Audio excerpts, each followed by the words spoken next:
Our Old Testament reading is from Psalm chapter 37, verses 1 through 7a. In Proverbs-like fashion, the psalmist offers practical advice and calls for complete trust in God. Do not fret because of the wicked. Do not be envious of wrongdoers, for they will soon fade like the grass and wither like the green herb. Trust in the Lord and do good, so you will live in the land and enjoy security. Take delight in the Lord, and he will give you the desires of your heart. Commit your way to the Lord. Trust in him, and he will act. He will make your vindication shine like the light and the justice of your cause like the noonday.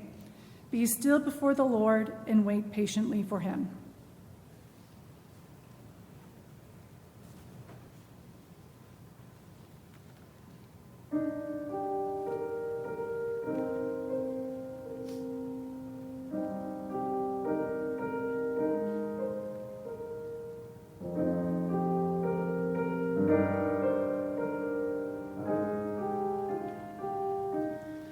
Let us come to the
Our New Testament reading is from Luke chapter 17, verses 5 through 10. In the gospel reading, Jesus responds to the apostles' request for more faith. The apostles said to the Lord, "Increase our faith." The Lord replied, "If you had faith the size of a mustard seed, you could say to this mulberry tree, 'Be uprooted and planted in the sea,' and it would obey you. Who among you would say to your slave who has just come in from plowing or tending sheep in the field, 'Come here at once and take your place at the table'? Would you not rather say to him, 'Prepare supper for me, put on your apron, and serve me while I eat and drink? Later you may eat and drink'? Do you thank the slave for doing what was commanded? So you also, when you have done all that you were ordered to do, say, 'We are worthless slaves. We have done only what we ought to have done.'"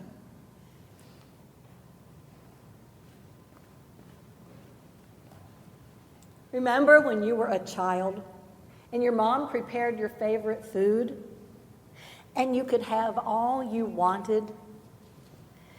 Except at my house, there was one condition. We had to eat all of our first serving before we could have seconds. Because sometimes we would ask early for seconds to make sure we got them before it was all gone. And my mom's answer was always, "Finish what you have first." And sometimes she would even say, "You don't need any more." Is that what Jesus is saying in today's gospel reading from Luke? The apostles have asked for more faith in response to Jesus' call for them to be more forgiving. Just prior to these verses, he had warned them about making others stumble and told them they must have unlimited forgiveness for those who do them wrong. Living up to Jesus' expectations would be hard, and the apostles were feeling the heavy burden of that. And Jesus had previously said to them, "You of little faith." Contrast that to the times Jesus commended others for their great faith, or said, "Your faith has saved you." So in their defense, no wonder the apostles thought they needed more faith. But Jesus, maybe with just a hint of irritation, said, "If you had faith the size of a mustard seed, you could say to this mulberry tree, 'Be uprooted and planted in the sea,' and it would obey you." The common black mulberry tree is a relatively large tree with an extensive system of roots that would be pretty difficult to uproot. And in first century Palestine, the largest of all the bushes that grew in that climate was called the mustard bush. And ironically, its seed was very tiny. Proverbially, to refer to something as insignificantly small was to compare it to a mustard seed. Over time, a mustard seed grows, matures, and blossoms. But that takes steady nurture, the right conditions, and patience for the long term. In the same way, faith is the result of the long-term discipline of discipleship. It starts small and grows gradually and steadily. Jesus' response is not a judgment on an absence of faith, but an indirect affirmation of the faith they have and an invitation to act on that faith. He tells the disciples they do not need more faith. They simply need some faith. Faith doesn't come in quantities of more or less. There is just faith. Jesus didn't mean that wanting something badly enough and praying hard enough is going to guarantee that it will happen. One pastor commented that you may have faith even bigger than a mustard seed, that you are going to win the lottery.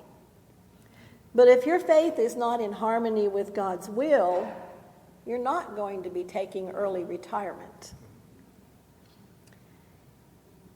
There's the question of what faith is and how we come to have faith in the first place. Does faith happen because we want it to and make an intellectual decision to allow a place for it in our lives?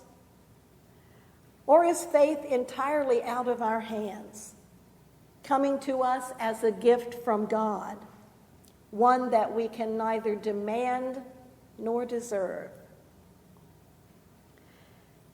Douglas John Hall, who is now emeritus professor of Christian theology at McGill University in Montreal, wrote an article in the Living Pulpit entitled Faith, Response in Relationship.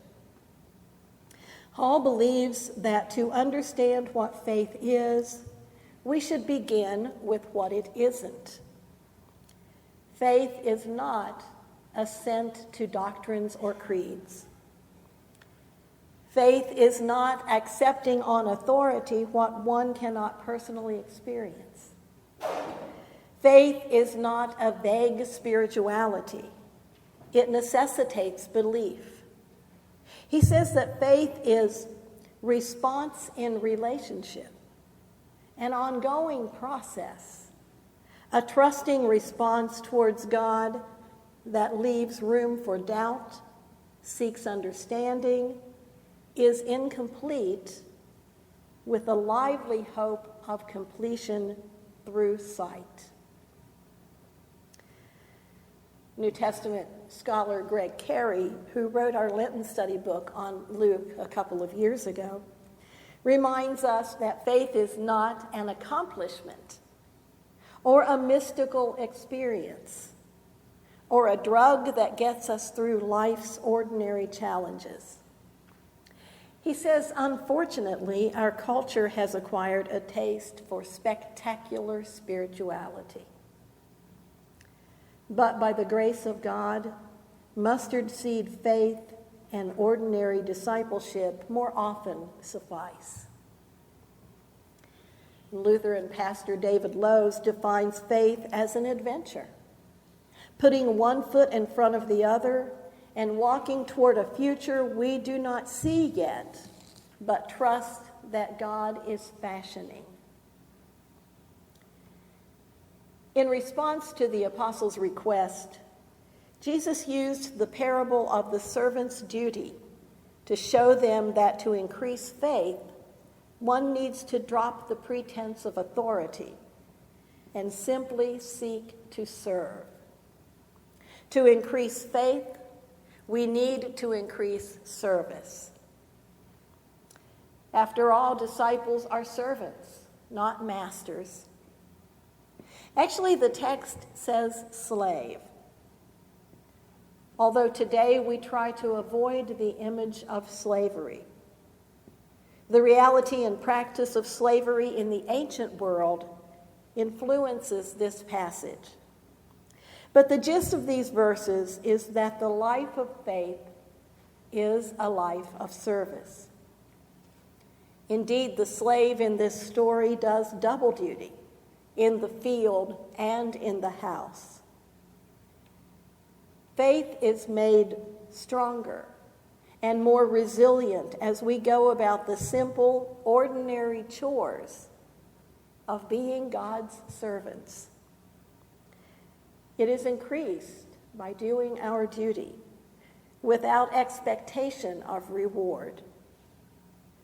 Our only reward is being able to say, we have done only what we ought to have done. Fred Craddock said that the life of service leaves no room for boasting. But what are those mustard seed words supposed to mean if we lose our job, or going through a divorce, or have a serious illness. We might read those words, "If you had faith the size of a mustard seed," and say, "Thanks a lot, Jesus. You've just implied that my misfortune is because of my lack of faith." But a closer look at the grammar in that verse tells us otherwise. In Greek, there is a future conditional clause. If you were to have the faith of a mustard seed, implying that you do not. There is also a present reality conditional clause. If you have the faith of a mustard seed, which you do. It is this latter one that Luke uses, affirming that they already have the faith to do what is expected of them. They just need to apply it. But sometimes it is just difficult to have any faith at all. For some of us, it is a stretch just to believe in God and stammer out a few words of thanks on Sunday morning. For others, it is hard to have faith in ourselves, to believe that through our discipleship, we can make a difference in another person's life. Still others struggle for a faith strong enough to meet the harsh demands of their days, not to mention worrying about the needs of others. Indeed, as we face the trials of these days, whether concern for our country and its leaders amid unprecedented political turmoil, the challenge of being church in a time where church is not what it used to be, or whatever personal crises we may be experiencing, we may feel like that we need more faith. For there are moments when our strongest faith and hope seem totally inadequate to confront the uncertainties of life that threaten to overwhelm us. In moments such as these, we might give anything for even a mustard seed of faith. Today, as we begin our stewardship emphasis, we know that faith will play an important role. It is always a leap of faith that our income will meet or exceed our needs. As Devin said so beautifully, not just to pay the bills and keep up these aging buildings, but to do the ministries that make a difference here in our city and around the world. Now, the psalmist tells us, do not fret and trust in the Lord. Maybe if we really did that, we would not need to ask for seconds on faith. Jesus had faith in his disciples that their faith was sufficient. He told them that they have all the faith they need.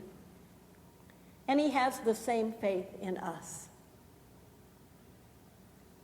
Now, faith does not just reside in our souls. It comes out in our behavior and makes itself known in our actions. Perhaps living the faith we have is what increases it. Perhaps the faith we need is the faith we already have. Being faithful is about recognizing opportunities to show up and do what needs to be done. So let us not ask for more faith to move trees or mountains, but for just enough to move ourselves as we put the faith we already have in action. Will you pray with me? God, help us to see the faith we have and give us courage to live our faith daily. Amen.